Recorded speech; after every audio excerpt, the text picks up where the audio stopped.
উস্তাদ বলেন যে বন্ধ করে দিতে বন্ধ করে দেবো, তো বিশৃঙ্খলা সৃষ্টি করবেন না। আপনারা দয়া করে সামনে যান। আপনার কাছে বিনোদ অনুরোধ করছি, আপনারা সামনে দিকে যান।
সামনের দিকে ভাজনটা কি জমে গেছে নাকি গরমে?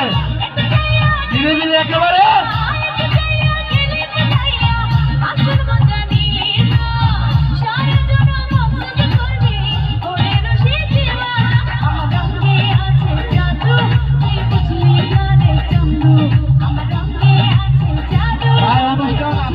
সকলে দয়া করে কেউ বিশৃঙ্খলা সৃষ্টি করবেন না। আপনার কাছে বারবার অনুরোধ করছি, আপনারা দয়া করে সামনে যান, সামনের দিকে যান দয়া করে।